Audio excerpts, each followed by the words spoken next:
Bismillahirrahmanirrahim. Assalamualaikum warahmatullahi wabarakatuh dan salam sejahtera.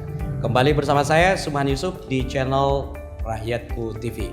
Kali ini tema kita adalah Matoangi Nasibmu Kini.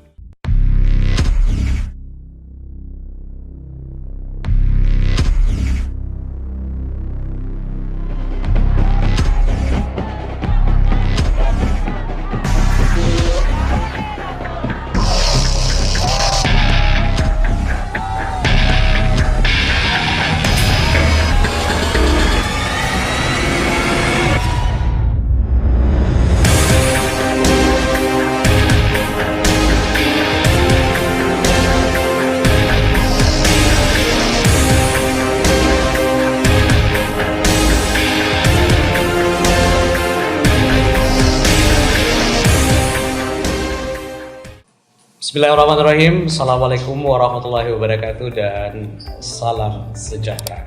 Dan di tengah kita telah hadir 3 narasumber sekaligus. Luar biasa. Satu narasumber sebenarnya kita sudah hubungi tapi dari Pemprov Sulsel, tapi beliau confirm namun kemudian tidak ada disposisi untuk hadir dan berbicara sehingga beliau tidak hadir. Baik. Sebelum kita melanjutkan, saya akan perkenalkan satu persatu narasumber kita. Yang pertama adalah Kepala Dinas Tata Ruang Kota Makassar, Pak Husni Mubarak. Beliau pelaksana tugas sementara. Yang kedua adalah Dr. Engineering Ihsan, ahli penataan ruang dan dosen perencanaan wilayah dan kota, Fakultas Teknik Universitas Hasanuddin. Dan yang ketiga, ini untuk para supporter, ada kita panggil, beliau adalah Ketua Ramang Mania, Bapak Rahmatullah Uya Darmawan. Apa kabar Pak Kadis? Baik, alhamdulillah. Pak Ihsan, apa kabar Pak? Sehat? Alhamdulillah. Kemudian saya panggil Pak Rahma atau Pak Uya? Deng Uya. Baik. Pemirsa jangan kemana-mana, sebelumnya kita akan memutar video tentang Stadion Kebanggaan Sulawesi Selatan, Stadion Matoangi. Jangan kemana-mana, kita akan ketemu setelah yang satu ini.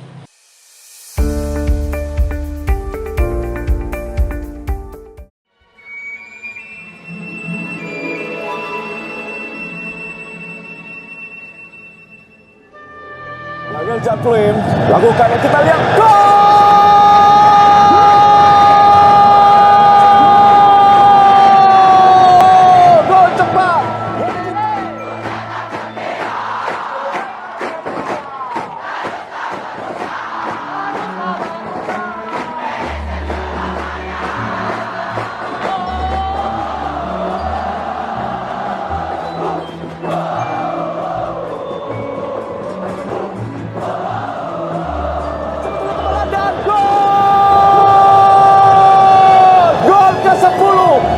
Suasana di Stadion Alti.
Baik pemirsa Rakyatku TV, kita kembali di Matuanging Nasibmu Kini.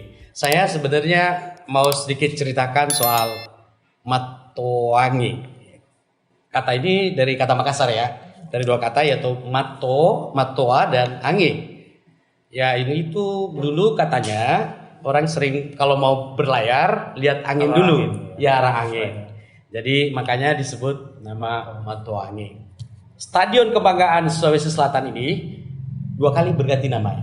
Pertama Stadion Matuanging, kemudian menjadi Stadion Andi Matalatak. Ya, kemudian kembali lagi menjadi Stadion Matuanging. Saya mulai dari Pak Kadis dulu. Iya. Pak Kadis, ini kan polemik ini. Matuanging yang menjadi Stadion Kebanggaan masyarakat Sulawesi Selatan khususnya Makassar tiba-tiba rata dengan sekarang. Dan nasibnya jadi polemik. Pak Kadis, bagaimana kita melihat kondisi ini? Iya, makasih. Matuanging itu, zona di Jalan Matuanging itu adalah sebenarnya zona hijau. Zona hijau. Yang ada di RT/RW-nya kami itu zona hijau. Ini gambarnya ini ada. Baik, bisa di zoom. Nah, satu kawasan full ini semua ini adalah daerah resapan. Di mana di RT/RW-nya kami itu ini adalah zona hijau. Zona hijau. Nah, di mana di daerah resapan air itu kita paling tidak nggak boleh membangun full ini. Baik. Ya.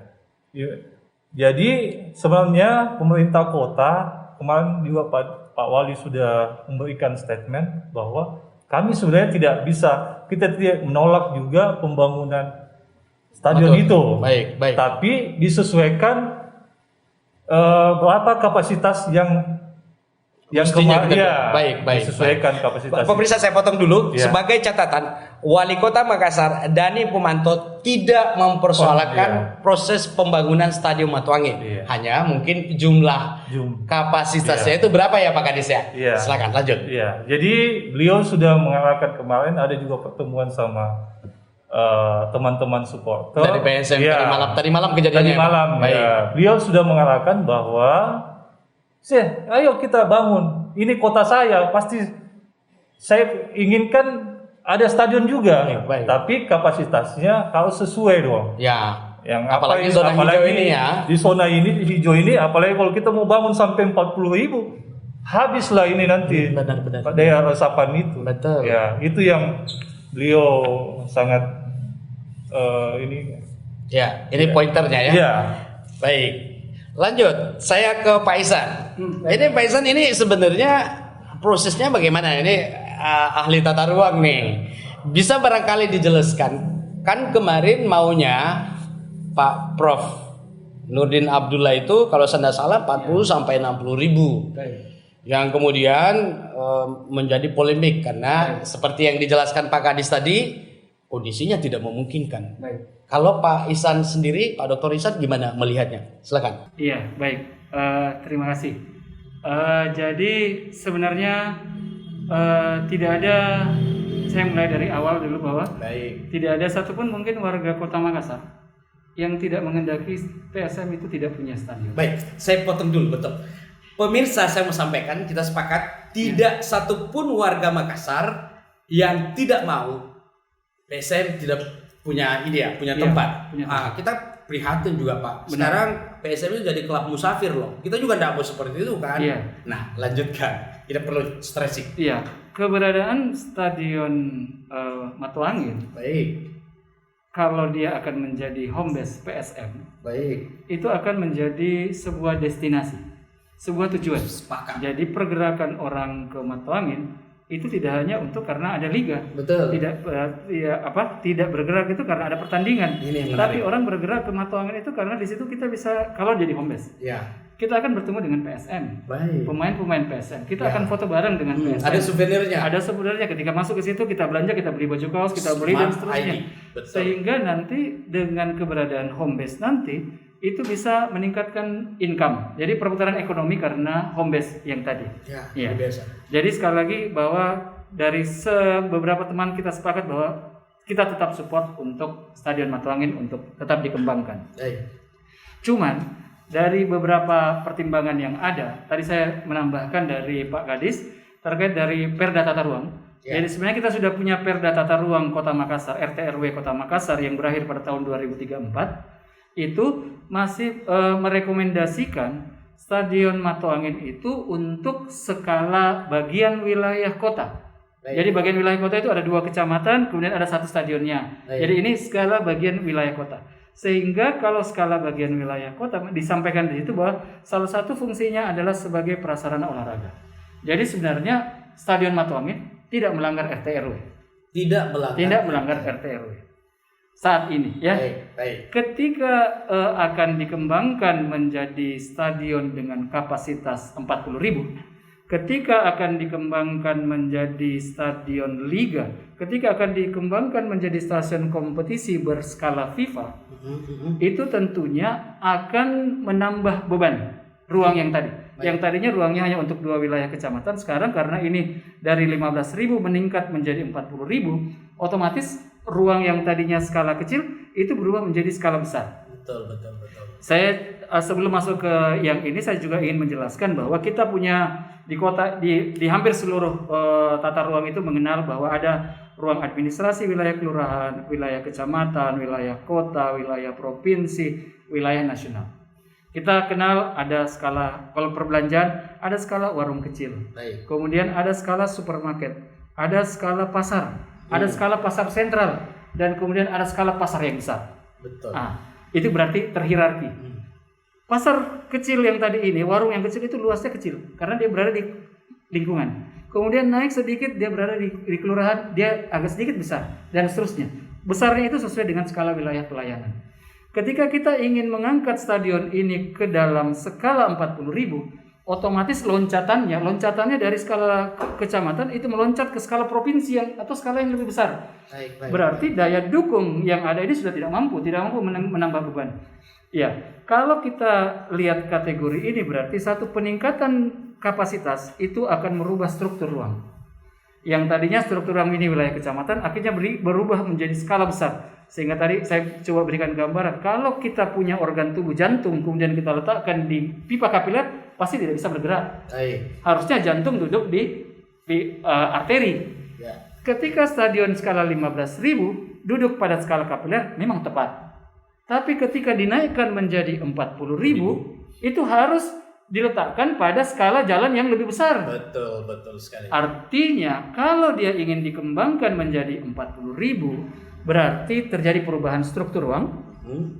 Harus ada akses bypass. Ya kalau orang bypass supaya orang yang langsung masuk itu langsung masuk stadion, tidak masuk ke lingkungan. Nah itu kan berarti harus pembebasan lahan yang cukup besar. Berarti dampaknya ini cukup besar. Nah yang berikutnya itu dari perubahan struktur ruang. Kalau perubahan pola pemanfaatan, jadi di tata ruang itu kita kenal dengan struktur ruang dan pola pemanfaatan ruang.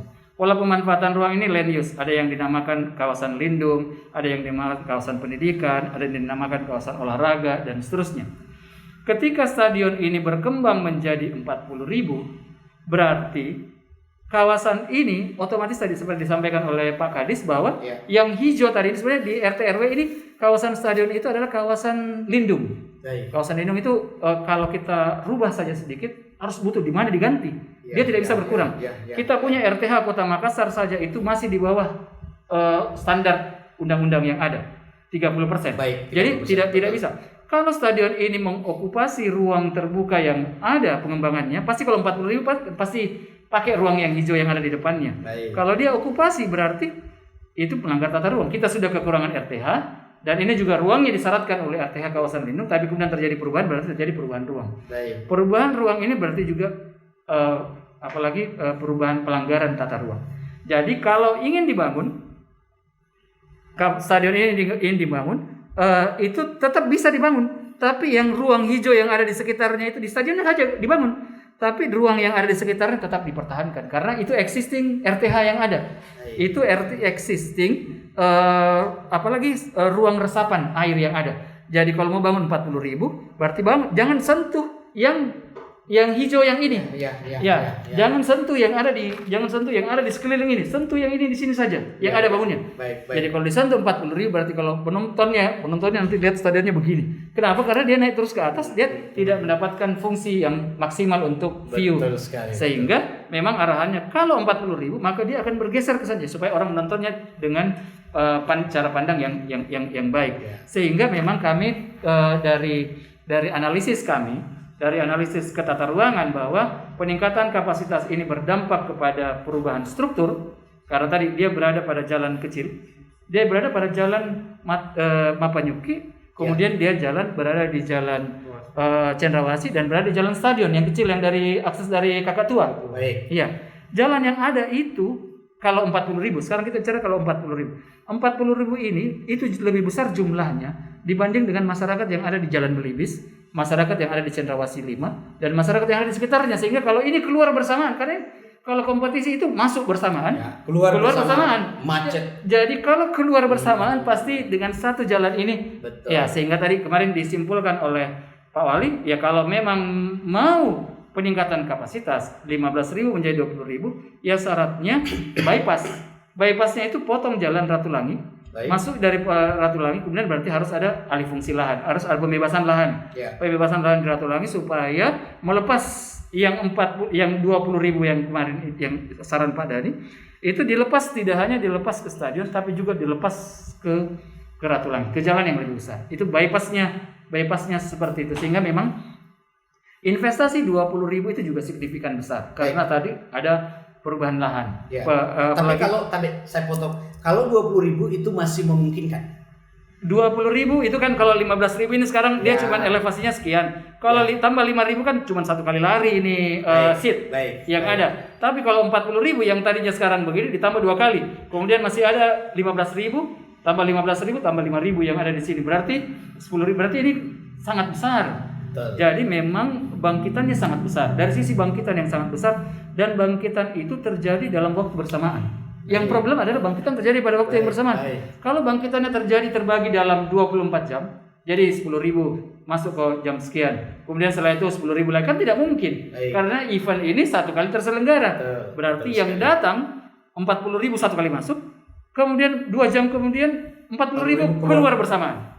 Tidak ditahan dulu. Yang duduk di kursi kalau naik pesawat itu sekarang yang duduk di kursi ini yang jalan masuk duluan. Tidak, ini sekarang keluarnya bersamaan. Berarti pasti impaknya langsung bersamaan. Artinya investasi yang ada untuk Stadion Matuangin skala 40.000 itu bisa jadi investasi pemerintah kota jauh lebih besar karena harus menyelesaikan problem yang ditimbulkan oleh investasi pengembangan 40.000. Jadi ini memang yang kita sangat menjaga. Bukan kami tidak sekali lagi tidak ada satupun warga Makassar yang tidak menginginkan PSM tidak punya tempat. PSM harus punya home base karena PSM itu juga bagian dari histori, bagian dari spirit Kota Makassar. Baik. Iya. Ini jadi catatan pemirsa. Tidak satupun yang menginginkan PSM tidak punya home base karena punya histori yang begitu mendalam. Kita ke Daeng ya. Apa sih maunya teman-teman di supporter? Silakan. Sampaikan aspirasinya. Kami dari supporter PSM Makassar melihat polemik Stadion Matuangin ini melihat sebagai sebuah hal yang perlu untuk diperhatikan karena supporter ini juga adalah bagian dari masyarakat Sulawesi Selatan, adalah bagian dari warga Kota Makassar pada khususnya. Nah kemudian Matuangin ini kan punya histori sejarah terkait sepak bola yang ada di Kota Makassar. Saya saja waktu kecil itu diajak ke Stadion Matuangin itu lebih senang daripada diajak ke mall. Kenapa? Karena seorang laki-laki yang lahir di Kota Makassar itu di Sulawesi Selatan ini kalau tidak pernah nonton PSM, wah sayang sekali rasanya. Sehingga stadion ini kami sebagai kelompok-kelompok supporter yang telah beberapa kali coba berdiskusi itu menginginkan stadion tetap berdiri. Terkait prosesnya itu adalah kita kembalikan ke pemerintah. Yang jelas kemarin kami sudah ketemu dengan Pak Wali Kota menyampaikan bahwa jika Pak Wali Kota berstatement 15.000, kami dari supporter meminta untuk dinaikkan menjadi 20.000. Sudah ada kata sepakat sebenarnya? Kalau dari Pak Wali sudah ada kata sepakat, tapi dengan catatan sama yang dikatakan oleh Pak Dokter bahwa ada bukaan jalan di Ratulangi. Baik. sehingga akses hitungan orang yang masuk dan keluar itu terpenuhi secara aturan. Baik. Dan Pak Wali setuju, sehingga ini akan kami bawa ke pemerintah provinsi bahwa Stadion Matong ini kalaupun 40.000 agak sulit terlaksana, maka 20.000 adalah solusi yang paling tepat. Baik. Berarti DKUya sepakat kalau misalkan ini sudah tidak bisa dipaksa 40.000, kemudian standarnya memang supaya tidak melanggar yang hijau-hijau ini menata, itu 20.000 teman-teman supporter sepakat. Kalau untuk sampai saat ini kami sepakat untuk 20.000 Stadion Matong ini, dan berdiri dengan catatan memenuhi standar AFC minimal dan FIFA. Fasilitas, kan bicara stadion itu bicara fasilitas. Betul. Bukan hanya sekedar jumlah orang yang ada di situ, tapi berbicara fasilitas yang memenuhi standar FIFA dan AFC. Minimal 60% kalau tidak salah itu harus single set. Jadi Stadion Matwangi jika betul-betul ingin menjadi, apalagi PSM sudah sering lolos AFC, bahkan pernah ke Liga Asia. Betul. Itu kita akan ke sana sehingga nanti stadion ini bisa menjadi tempat yang betul-betul mendunia, seperti slogan Kota Makassar ya. Kalau tanpa stadion Kota Makassar bagaimana mau mendunia? Sedangkan sedunia ini orang suka olahraga paling populer itu sepak bola. Sepak bola, betul. Nah, jangan lupa juga ada Stadion Barombong. Di sana itu kapasitasnya besar, sehingga kami juga dari supporter menuntut Stadion Barombong diselesaikan. Jangan sampai itu hanya menjadi tempat yang sia-sia. Betul. Pemirsa, ada juga tuntutannya teman-teman dari supporter. Tolong Stadion Barombong itu diselesaikan, karena sebenarnya anggarannya tidak sebesar Matwangi lagi ya, Pak Ihsan ya. Dan betul. Dan ini perlu kita bersuara saja sih sebenarnya supaya decision maker di sana itu bisa mendengarkan aspirasi kita. Jadi polemik di kelompok supporter ini karena ketidaksinkronan informasi antara pemerintah kota dan pemerintah provinsi. Sehingga supporter banyak yang kemudian, ini kita supporter, kita pertama dengar dan lihat stadion yang mau dibuat itu memang terlalu tinggi ekspektasi kita, angan-angan kita, sehingga jika ada orang yang kemudian berkomentar terkait pembatalan, terkait mempermasalahkan, pasti agak turun semangat tiba-tiba kita. Tadi kita sudah tinggi, tiba-tiba ada yang cerita gagal. Akhirnya wajar, apalagi kan kita tidak mau melihat PSM bermain di luar Kota Makassar seperti itu, sehingga Stadion Matwangi yang tadinya kita berpikir bahwa sudah masuk dalam kategori siap dibangun, ternyata sudah dibongkar menjadi tempat yang tidak seperti apa yang kita harapkan. Apalagi sudah didengar ini bulan sudah harusnya mulai pembangunannya bulan April 2021. Baik. Tapi sampai saat ini tidak ada pergerakan sama sekali. Baik, kita tahan dulu. Pemirsa, jangan kemana-mana. Kita akan kembali setelah yang satu ini.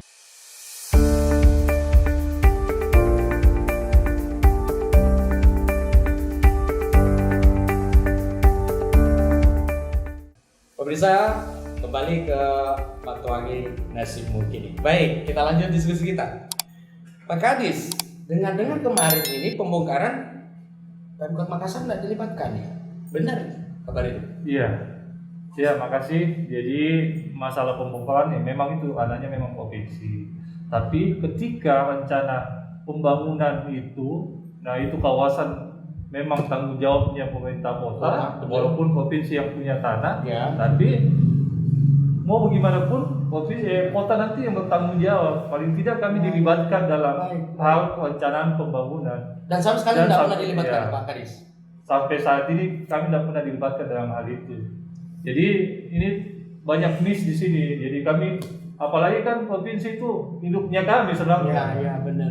Pemirsa, perlu menjadi catatan bahwa proses mulai dari perencanaan, pembongkaran dan sebagainya memang Pemkot Makassar tidak dilibatkan sesuai dengan pengakuan Pak Kadis. Baik, lanjut.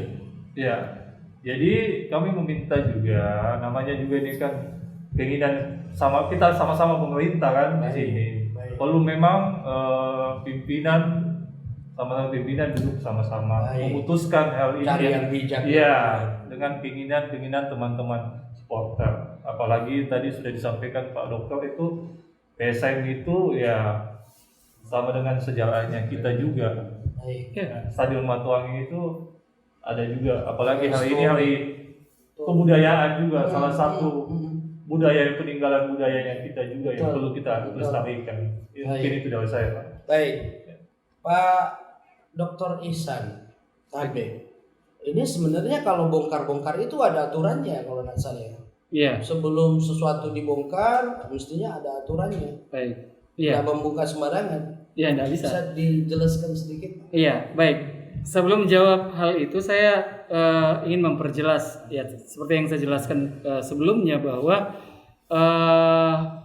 kita itu provinsi, siapapun kita, ketika kita punya tanah, kita ada sertifikat tanah. Di sertifikat tanah itu ada hak kita. Negara mengakui hak kita di sertifikat tanah itu karena ada lambang Garuda.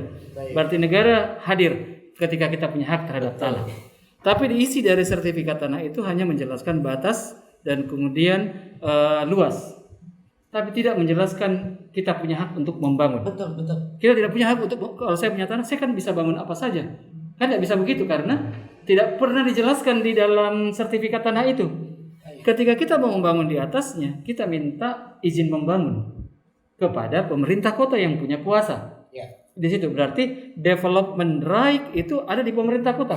Property right ada sama kita yang punya kuasa. Ya. Provinsi punya property right. Tapi ketika mau membangun, provinsi tidak punya development right, tidak punya kekuasaan. Development right itu ada di pemerintah kota. Izin. Apapun yang kita lakukan di atas permukaan, kalau kita ingin membongkar, itu pasti ada izin. Di dalam aturan, izin membongkar harus ada, izin membangun juga harus ada. Jadi izin membongkar, izin renovasi, semua itu harus ada izinnya. Kenapa harus ada izinnya? Karena tadi angkutan truk yang keluar masuk, itu bagaimana? Itu harus diakomodir. Kalau sejumlah kubik timbunan atau stadion yang ada sekarang itu keluar masuk, itu kan harus ada. Sebenarnya dari izin membangun itu juga izin membongkar, itu akan jelas jalan kemana ini mobil. Kalau dibongkar itu kan tidak ada sama sekali, tidak ada, sehingga itu kita tidak terkontrol. Baik, Pak Dr. Ihsan, apakah boleh saya sampaikan bahwa di balik proses ini ada indikasi pelanggaran? Iya, pelanggaran yang pertama adalah kalau perencanaan kan kita belum lihat bangunannya nih. Baik. Jadi kita belum bisa melihat bahwa Matuangin melanggar karena kita juga belum pernah lihat, ini baru membongkar. Jadi ketika proses membongkar itu juga sebenarnya melanggar. Karena harus ada izin untuk membongkar. Pelanggaran berikutnya adalah pada kasus perizinan AMDAL lingkungan. Pada kasus perizinan AMDAL lingkungan, kita bicara terus terang saja, kita harus berbicara terbuka bahwa ketika rapat sidang pertama AMDAL lingkungan Matuangin, itu saya minta pada sidang pertama itu baru sidang kira-kira kerangka acuannya seperti ini. Saya minta tolong pada saat sidang AMDAL-nya itu dibuatkan KRK. Pada saat itu Dinas Lingkungan itu bilang, kenapa butuh KRK Pak? Kan aturannya kita hanya membangun kembali stadion. Saya bilang, iya, Bapak hanya membangun stadion, tapi Bapak meningkatkan kapasitas. Betul. Berarti Bapak harus buat KRK. Minta izin ke PTSP untuk dapat KRK. Nah, kemudian ketika masuk ke sidang kedua, mereka sudah melengkapi KRK, keterangan rencana kota. Mereka dapat keterangan rencana kota.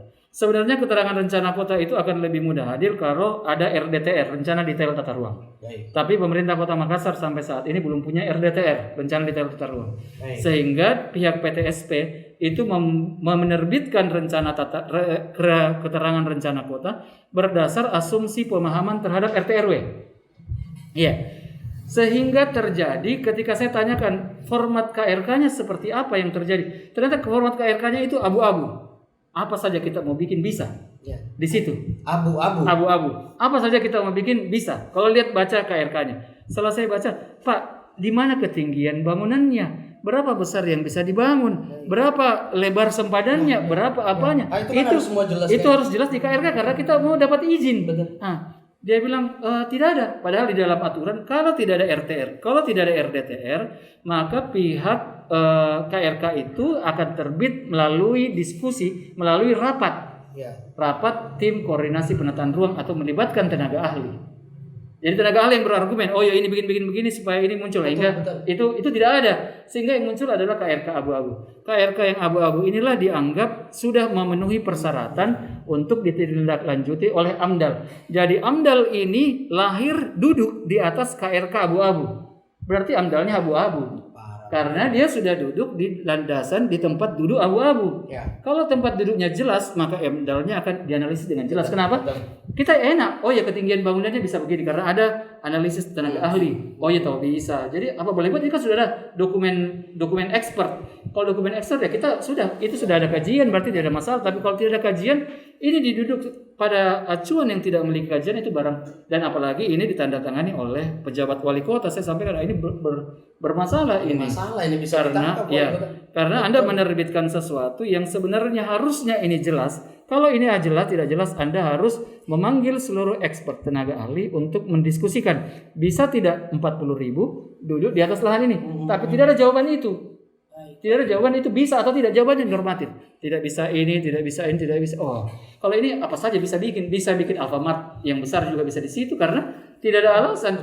Iya, jadi sebenarnya ini yang menjadi salah satu sumber yang sebenarnya yang kita ingin sampaikan, bahwa dari sisi aspek legalitas keberadaan perencanaan stadion juga masih perlu dipertanyakan. Karena seluruh dokumen yang ada lahir dari dokumen AMDAL, dan dokumen AMDAL itu duduk di atas terangan rencana kota yang abu-abu.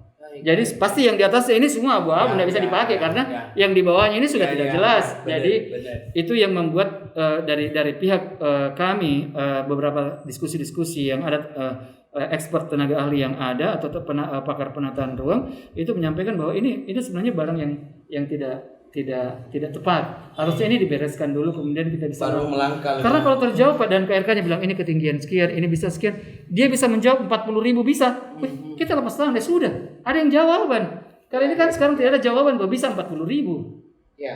Yang ada hanya dokumen yang sangat standar, yang sangat normatif.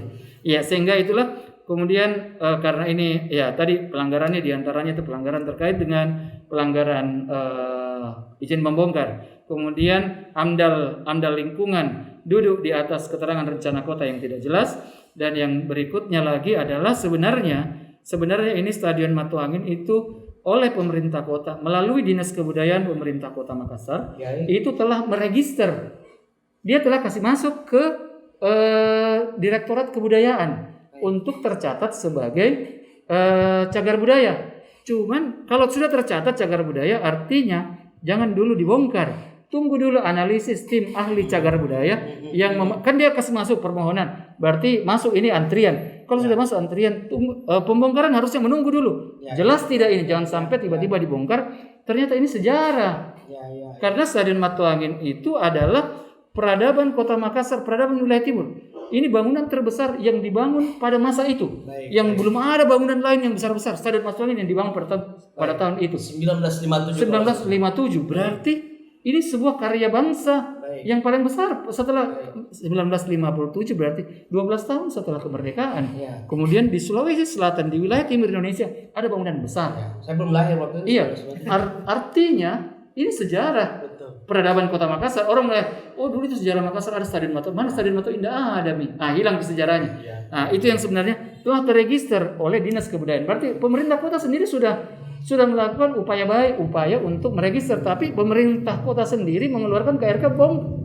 Jadi di antara ini memang tidak terjadi koordinasi tidak ada koordinasi antara SKPD, sehingga barang ini menjadi sesuatu barang yang kemudian menjadi sesuatu yang polemik sampai hari ini. Ya, sebenarnya dari kita sebenarnya kalau ini semua duduk dengan jalan-jalan dengan cara-cara yang benar, maka insya Allah Matuangin juga akan cepat terbangun dengan cara-cara yang benar. Kalau dengan cara-cara yang benar, kemudian PSM pasti memenuhi dapat berkah PSM. Karena semua PSM lahir dan berlatih dengan cara-cara berkah. Cara-cara yang sesuai legal. Berarti berkah, Pak. Artinya ini yang kita harapkan sebenarnya. Supaya kita duduk, mari kita kembalikan lagi prosesnya yang diskusi, kemudian analisis lagi, kemudian timbul yang benar, kemudian kita percepat prosesnya PSM, lalu nanti kalau sudah ada dari teman-teman supporter sudah dapat green light dari gubernur, dari PLT gubernur, green light, oke, bangun nih. Artinya cara-cara berkah ini cepat hadir karena kita juga merapikan dokumen-dokumen yang tadi anggaplah yang tadi itu kita sudah lalui. Sekarang kita mulai untuk menyampaikan dengan cara yang tepat supaya keputusan gubernur Keputusan politik gubernur ini kan keputusan politik anggaran, Pak. Anggaran kalau tadinya 1,1 triliun untuk 40.000, itu kan politik anggaran. Kenapa harus Stadion Matuangin 1,1 triliun? Ya. Itu kan politik anggaran yang besar kepada PSM. Nah, sekarang kita cut 20.000. Cut 20.000 berarti kita coba setengahnya saja. Berarti 600 miliar. 600 miliar itu politik anggaran juga. Oh ya, saya mau 600.000. Tidak apa-apa, bangun nih. Itu ada politik anggaran. Nah, politik anggaran ini yang harus melalui teman-teman supporter itu kemudian mendiskusikan dengan pemerintah provinsi. Kalau memang ada uangnya uangnya jelas dan ada uangnya, oke, bangun nih segera. Pemerintah kota pasti akan sangat welcome dan kemudian akan memberikan penguatan. Pemerintah kota akan memberikan penguatan supaya nanti ini PSM itu nanti duduk di tengah kampung masyarakat Makassar yang memang betul-betul dia akan sama-sama hidup. Masyarakat di sekitar hidup ini karena PSM ini akan hidup bukan karena liga saja, tapi karena tadi destinasi wisata, destinasi yang ada.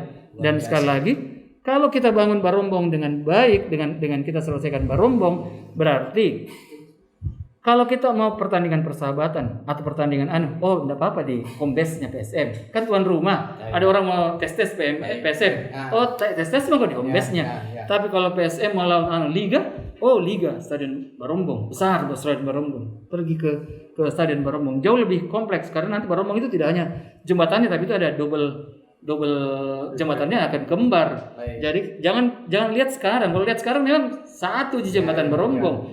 Tapi nanti itu kembar gitu Barombong dan kemudian ada tambahan jembatan lagi. Berarti satu Makassar punya home base PSM di pusat kota. Kita Makassar punya stadion liga yang besar yang berada di pusat kota, tapi aksesnya kalau akses dari metro kan dekat dan mudah dan jalanannya besar-besar dibanding dengan stadion yang sekarang yang sangat kecil. Jadi memang kita kembalikan lagi ke politikalnya, berharap dapat angin segar dari Pak Gubernur untuk menyelesaikan ini, menyiapkan anggarannya. Dan kemudian kita akan bisa direalisasikan. Kita menikmati 2 stadion sekaligus. Baik. Pak Husni, Pak Dr. Ihsan dan Daeng Buya, saya mau sampaikan kepada pemirsa, we really not to blame somebody. Kita tidak mau menyalahkan siapapun, tapi kita berharap betul-betul keinginan kita semua ada home base PSM, berapapun itu ya Pak Daeng Buya ya, mau 20.000 atau berapa, yang pasti PSM tidak seperti klub yang musafir. Jangan kemana-mana, kita akan kembali setelah yang satu ini.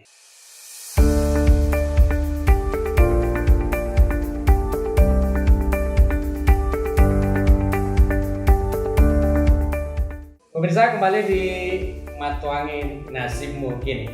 Daeng Buya, teman-teman supporter PSM maunya sih sebenarnya apa ini? Yang real supaya kita sampaikan ke decision maker. Ini harus disegerakan supaya tidak menerus menjadi polemik. Silakan, Bro.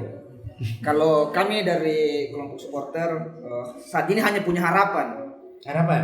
Matuangin mungkin sudah dirubuhkan, harapan kita kembali berdiri stadion di lahan Matuangin. Pemerintah kota, pemerintah provinsi harus sadar bahwa masyarakat Sulawesi Selatan itu mayoritas itu pencinta sepak bola. Meskipun mungkin di Matuangin nanti akan banyak olahraga lain yang ada, tapi Matuangin ini punya histori sejarah yang panjang terkait persepak bolaan di Kota Makassar dan Sulawesi Selatan.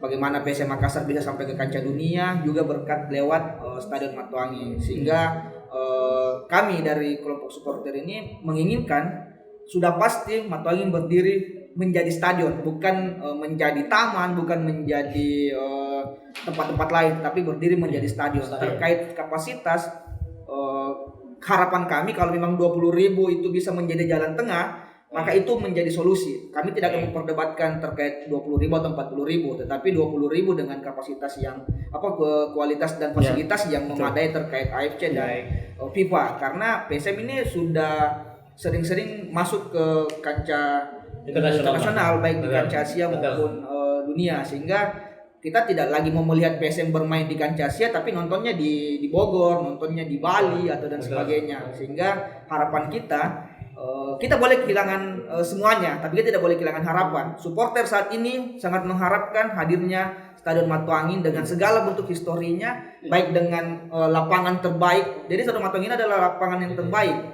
baik di Indonesia maupun di Asia, karena dia itu serapan airnya luar biasa. Mau hujan keras itu Ya, ada biar banjir. deras hujan nggak pernah banjir. Iya.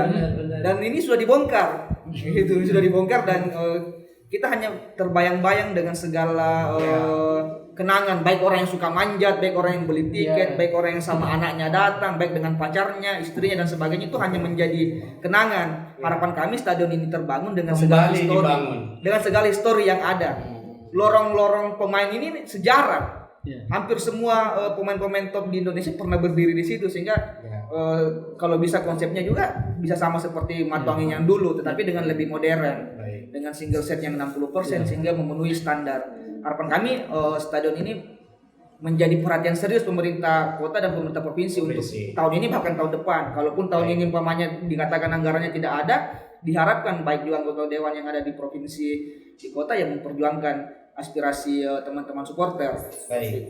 Pemirsa, saya mau sampaikan terutama kepada pihak provinsi maupun juga pihak kota, termasuk anggota DPRD-nya, tolong ada suara dari teman-teman reporter untuk kemudian sesegera mungkin bisa Matuangin dulu yang punya histori dan sekarang lenyap dikembalikan. Kira-kira begitu, Dengu ya. Wajib dikembalikan. Dan para pemirsa, terutama penggemar PSM, bisa barangkali komen di video ini supaya kita juga bisa berdiskus. Kemudian tindak lanjut seperti apa yang harus kita lakukan, misalkan harus menghubungi teman-teman di DPR atau kemudian bisa ke PLT Gubernur yang sekarang melaksanakan roda pemerintahan supaya ini bisa terselesaikan. Paling tidak sudah ada kejelasan kapan sih sebenarnya bisa dibangun. Kira-kira gitu ya Pak ya, harapannya teman-teman. Jadi bisa komen di bawah YouTube ini supaya nantinya bisa langkah apa yang harus dilakukan selanjutnya. Baik, mungkin closing speech-nya Pak Kadis apa yang sangat diharapkan ke depan. Iya, terima kasih. Kami dari pemerintah kota menginginkan kita duduk bareng sama-sama mencari solusi apa-apa ini, apalagi teman-teman supporter sangat menginginkan itu. Kita duduk bareng, kita sama-sama mengambil kesimpulan apa yang harus dilakukan. Apalagi kemarin Pak Wali sudah memberikan solusi, kalau bisa sampai 20.000 saja. Jadi kita sama Pak Wali siap membantu, bahkan beliau juga sampaikan bilang kalau kita sudah sepakat, biar walaupun sehari masalah isi kita siapkan langsung. Luar biasa. Beliau ini, sampaikan ini harus kita support. Iya, mungkin begitu dari kami. Baik. Sebuah pernyataan yang bijak, Pak Dr. Ihsan. Mungkin ada harapan yang ingin disampaikan, Pak. Banyak informasi yang menarik tadi kita dapatkan. Silakan, Pak. Baik, terima kasih. Jadi Stadion Matuangin ini adalah aset kita bersama. Baik. PSM juga aset kita bersama. PSM dan stadion tidak bisa terlepas satu dengan yang lain. Sehingga membangun stadion berarti membangun PSM. Kemudian berarti kita duduk bersama seperti disampaikan oleh duduk bersama seluruh stakeholder provinsi, mengajak pemerintah kota, kemudian mengajak seluruh supporter dan mengajak seluruh masyarakat yang ada di sekitar dan seterusnya supaya bangunan ini klub itu menjadi milik bersama. Bangunan ini milik jadi kebanggaan warga Kota Makassar. Kebanggaan PSM, kebanggaan warga Kota Makassar, dan kebanggaan kita semua. Saya pikir pemerintah provinsi harus segera melakukan revisi untuk menyelesaikan Stadion Matuangin ini duduk di atas lahan Matuangin. Area ini mana Matuangin, lalu di lahan Matuangin, dan kemudian dari Matuangin ini kemudian muncul pemain-pemain dunia. Karena PSM home base-nya di sana, berarti di lokus ini Makassar punya harapan besar untuk menjadi sebuah kota dunia. Singkat yang terakhir, Dengu ya, silakan. Harapan kami dari kelompok supporter, sekali lagi saya ulangi bahwa kita bisa kehilangan semuanya, tapi tidak boleh kehilangan harapan. Harapan kami sangat simpel, padat dan jelas. Di Matuangin harus berdiri stadion yang memenuhi fasilitas yang terbaik sehingga Makassar itu diakui menjadi kota dunia juga nanti akan berkat lewat stadionnya. Sehingga ke depan harapan kita semua pemerintah provinsi dan pemerintah kota itu bersinergi memperhatikan stadion ini lebih serius, bukan hanya membuat polemik seperti sekarang, tetapi betul-betul dicarikan solusinya, bukan hanya melempar bola kiri kanan seperti itu, sehingga PSM Makassar bisa berform best. Karena ingat PSM itu mau berganti pemain, mau berganti manajemen, supporter tetap ada seperti itu. Terima kasih banyak. Baik, pemirsa Rakyatku TV dimanapun Anda berada, saya mau sampaikan Pak Gubernur PLT Sudirman Sulaiman dan Pak Wali Kota Makassar Dhani Pomanto, dengarkan suara mereka. Ada harapan besar di pundak Anda untuk kemudian bagaimana persoalan Matoangi ini bisa diselesaikan. Saya Suman Yusuf, sampai jumpa. Assalamualaikum warahmatullahi wabarakatuh.